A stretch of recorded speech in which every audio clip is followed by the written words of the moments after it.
রাহমাতুল্লাহ।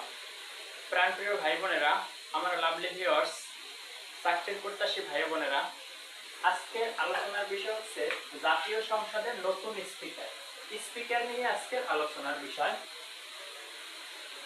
অর্থাৎ সাম্প্রতিক দিকের মধ্যে বর্তমানে সমসাময়িক যে পরীক্ষাগুলো আছে এর মধ্যে একমাত্র এই আজকের ভিডিও থেকে থাকবে। নাম্বার 1, জাতীয় সংসদের সভাপতি কে?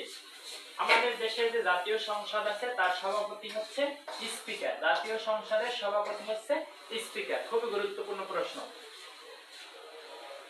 বর্তমান জাতীয় সংসদ হচ্ছে 13তম সংসদ। 13তম জাতীয় সংসদের স্পিকার কে? জাতীয় সংসদের স্পিকার হচ্ছে হাফিজউদ্দিন আহমদ। খুবই গুরুত্বপূর্ণ প্রশ্ন। 13তম জাতীয় সংসদের স্পিকারের নাম হচ্ছে হাফিজউদ্দিন আহমেদ। হাফিজউদ্দিন আহমেদ কততম স্পিকার? তিনি হচ্ছেন 13তম স্পিকার। খুবই গুরুত্বপূর্ণ প্রশ্ন। মুক্তিযুদ্ধের খেতাব বীর বিক্রম হাফিজউদ্দিন আহমেদের আছে একটা অর্জন, সেটার নাম হচ্ছে বীর বিক্রম। এটি হচ্ছে মুক্তিযুদ্ধে যে 4টা খেতাব দেয় তার মধ্যে 3য় নম্বর খেতাব হচ্ছে বীর বিক্রম। বীর শ্রেষ্ঠ, বীর উত্তম, বীর বিক্রম, বীর পূর্তি। তার মধ্যে বীর বিক্রম হচ্ছে হাফিজউদ্দিন আহমেদের খেতাব। অর্থাৎ তিনি মুক্তিযুদ্ধে অংশগ্রহণ করে বীর বিক্রম উপাধিতে ভূষিত হন। তার সে হচ্ছে কে? বর্তমান স্পিকার জাতীয় সংসদের। জাতীয় সংসদের 13তম সংসদের ডেপুটি স্পিকারের নাম কি? 13তম সংসদ ডেপুটি স্পিকার হচ্ছে কায়সার কামাল। কায়সার কামাল হচ্ছেন একজন অ্যাডভোকেট। বাংলাদেশের গণপরিষদের প্রথম স্পিকার কে? খুবই গুরুত্বপূর্ণ প্রশ্ন, ভেরি ভেরি ইম্পর্টেন্ট প্রশ্ন। বাংলাদেশের গণপরিষদের প্রথম স্পিকার হচ্ছেন শাহ আব্দুল হামিদ। আবার বলি, বাংলাদেশের গণপরিষদের প্রথম স্পিকার হচ্ছেন শাহ আব্দুল হামিদ। এরপর হচ্ছে বাংলাদেশের প্রথম স্পিকার কে? বাংলাদেশের প্রথম স্পিকার হচ্ছে মোহাম্মদ উল্লাহ। বাংলাদেশের প্রথম স্পিকার হচ্ছে মোহাম্মদ উল্লাহ। সংসদের কাস্টিং ভোট কি? বিভিন্ন পরীক্ষায় এই প্রশ্নটা পাবেন। কাস্টিং ভোট কাকে বলে বা সংসদে কাস্টিং ভোট কি? এই প্রশ্নটা এক কথায় উত্তর হচ্ছে স্পিকারের ভোটকে কাস্টিং ভোট বলা হয়। সংসদে কাস্টিং ভোট কি?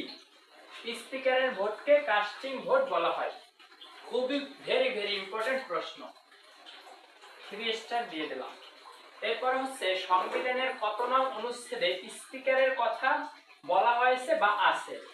এটা হচ্ছে 74 নং অনুচ্ছেদে। প্রশ্নটা আবার বলছি, সংবিধানের কত নং অনুচ্ছেদে স্পিকারের কথা বলা হয়েছে বা আছে? এটা হচ্ছে 74 নং অনুচ্ছেদে। আমি আবার বলছি, এই ভিডিওর মধ্যে গুরুত্বপূর্ণ প্রশ্ন হচ্ছে হাফিজউদ্দিন আহমেদ বর্তমান সংসদের সভাপতি। স্পিকারের নাম হচ্ছে হাফিজউদ্দিন আহমেদ। তার উপাধি হচ্ছে বীর বিক্রম। তিনি হচ্ছেন 13তম স্পিকার এবং ডেপুটি স্পিকার হচ্ছে কায়সার কামাল। হাফিজউদ্দিন আহমেদের উপাধি কি অথবা খেতাব কি? মুক্তিযুদ্ধের সময় তিনি কোন খেতাবে ভূষিত হয়েছেন? তিনি হচ্ছেন বীর বিক্রম। এটা হচ্ছে 3য় নম্বর। আর বাংলাদেশের প্রথম স্পিকার হচ্ছে মোহাম্মদ উল্লাহ। বাংলাদেশের প্রথম স্পিকার মোহাম্মদ উল্লাহ। সংসদের কাস্টিং ভোট বলা হয় স্পিকারের ভোটকে।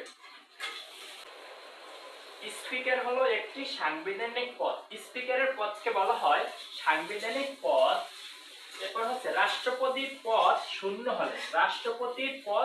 হলে দায়িত্ব পালন করে কে? রাষ্ট্রপতির পদ শূন্য হলে দায়িত্ব পালন করে স্পিকার। খুবই গুরুত্বপূর্ণ প্রশ্ন। দুটি সংসদের পূর্ণ মেয়াদে স্পিকার ছিলেন কে?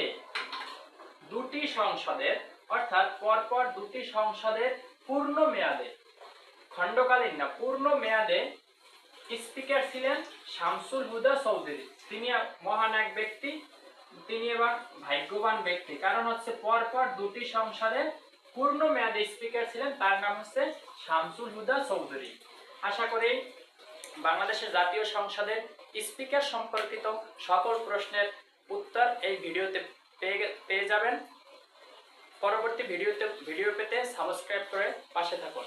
আসসালামু আলাইকুম ওয়া রাহমাতুল্লাহ।